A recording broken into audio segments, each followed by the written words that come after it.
we just got a massive update from a longtime Laker reporter who has the eyes and ears in El Segundo, where the Lakers practice, day 2 of training camp. He's able to see and hear everything that we don't necessarily get the access to, and he just dropped a massive gem that could potentially change the entire outcome of the Lakers season.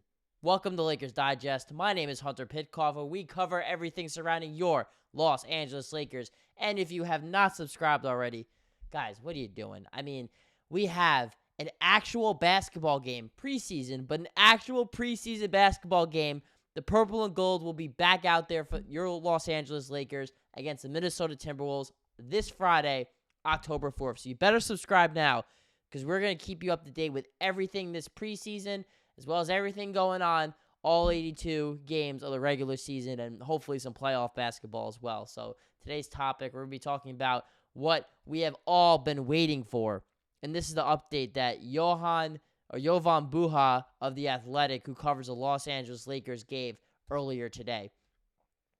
He said, 5th year covering this Lakers team, 5th training camp he's been to, and he cannot remember the Lakers having this kind of positive, joyous, and upbeat energy to this extent in any of the previous 4 training camps that he has been to. Again, guys, Jovan Buha, who is a very well-respected reporter for the Lakers, he pretty much gives up-to-date content just as well as anybody does out there online. So this is someone I really respect. This is someone you should probably really respect too if you are a fan of the Los Angeles Lakers.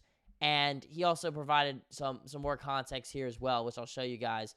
Also saying how when he walked into the gym under the previous regime, which is maybe another diss toward Darvin Ham, you typically would see all 6 courts taken, but it'd be a lot of half-speed drills or guys doing post-workout shooting. But today, and it was, the first day of camp when he said this. We'll see if it continues. It was intense, blaring music with a DJ there in the corner, some different types of music, old rap, modern tracks. I mean, I think we all know LeBron was playing the old tracks there. Let's keep it a $150. He's the OG. He's Unk on this Lakers roster. But anyways, just to, in all honesty, just talking about Jovan and Buha in his report here. It's common for teams to play music at practice. Obviously, I mean, a lot of us here have played sports before, but having a live DJ was definitely a nice touch.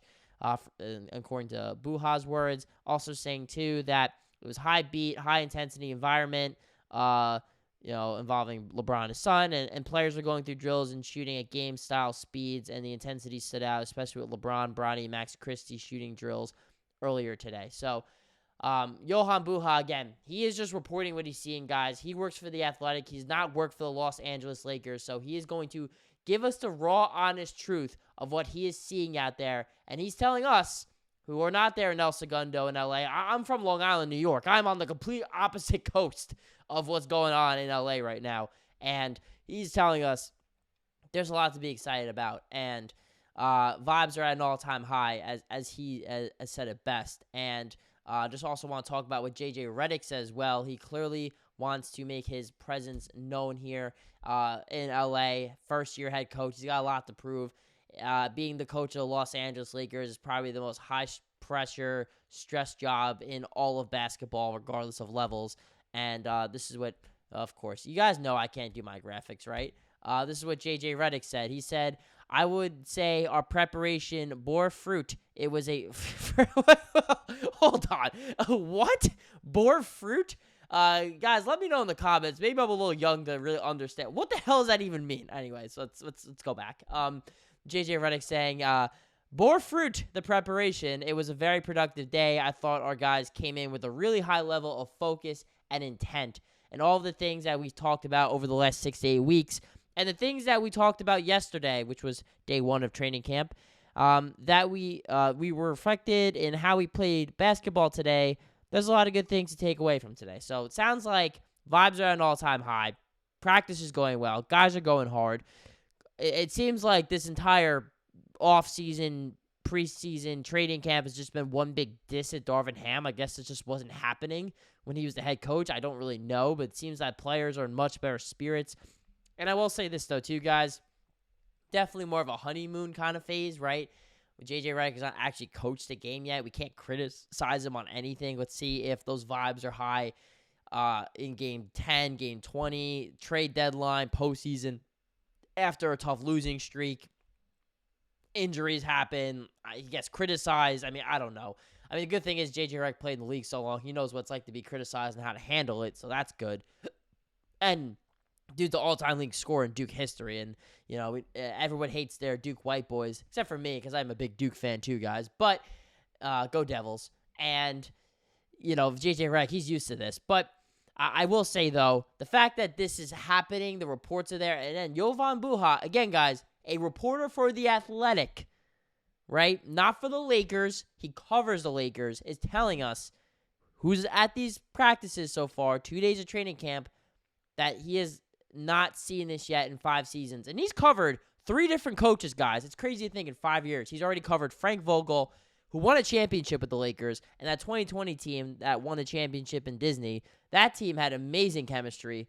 And I was just listening to DeMarcus Cousins, who we forget he was even on the team, talk about the great chemistry that team had in that locker room, as well as JaVale McGee and Dwight Howard were talking about it too, and Quentin Cook. But they were talking about it.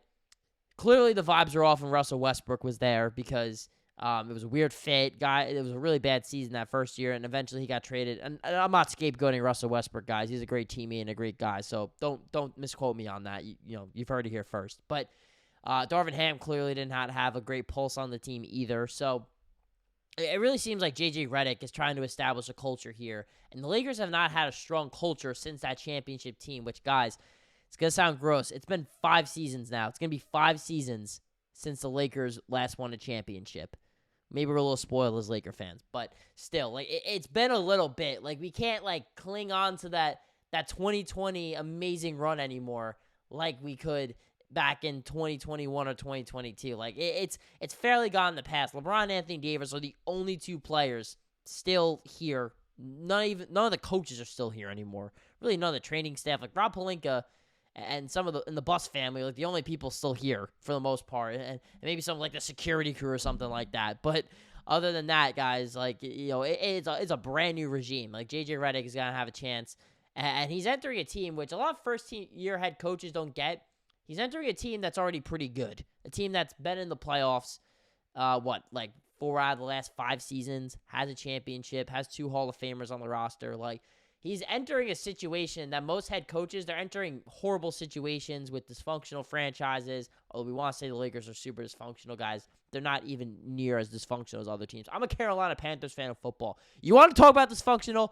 Have your owner be David Tepper, then come back and talk to me. If you are also a Panthers fan, leave a comment too. I'm sorry if you are. Keep pounding though, as always. But talk about the Lakers here. That's why you're all here. They're not nearly as dysfunctional as we think they are. There is some dysfunction, but it's not all that bad. It could be much worse. And I think JJ Redick, so far, is checking the right boxes. I feel like he's got a good head on his shoulders, and he seems like someone who is coming in with a plan. We love a good plan. And it seems like he's establishing this culture early and often. If his culture was to build a positive environment, a hard-hitting, competitive environment in practice. He already laid out that he wants a 9-man rotation, so guys are already competing for those 9 spots. That's going to lead us to our final point. Will this actually translate into wins in the record column? I think it will. I think it will. Now, there's a lot of different factors, right? You can have a great culture, and then when, poop hits the fan, to use a lack of a more YouTube-friendly term, we see everything, get destroyed and everything could fall apart. But if you could have that strong culture early, it's going to make getting through those rough patches of an 82-game season, because it happens for every team, a lot easier. Because guys are going to buy in, they're going to believe. And if JJ Redick can get them to buy in and believe, that's something that the Lakers really didn't do last year or the year before. They lost focus at so many points that at the second half of both of the past 2 seasons, they were fantastic.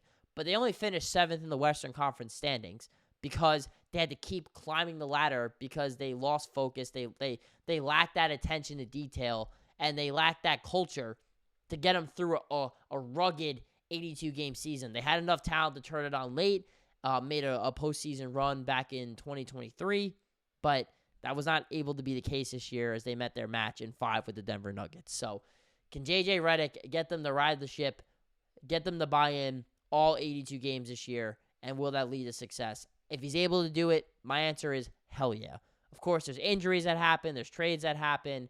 So many different things can happen that can impact the season. But if you can have a strong culture, if you look at winning cultures here in Los Angeles, the teams that were super locked in and close like that, those have been the best Laker teams in history. And quite frankly, guys that will go to war for each other. If you've played sports, you've been a part of some sort of team work environment, you also could probably agree with those statements that teams with the best culture are ultimately the ones that have the most success. I'm going to end it on that note, guys. Thank you all for watching. Again, we're going to give more training camp coverage this week. We're going to talk about actual basketball. It's coming up again this Friday, 7:30 p.m. Pacific time, 10:30 for me because I am on the East Coast. We're definitely going to be locked in. We're going to be giving you more updates on the game. I'm going to be dropping a preview on it as well. We're going to give some recaps and talk about everything you need to know about the Los Angeles Lakers as we head into actual basketball. October 22nd, the Lakers have the first game, ironically, also against the Minnesota Timberwolves. So, again, guys, thank you all for tuning in to Lakers Digest.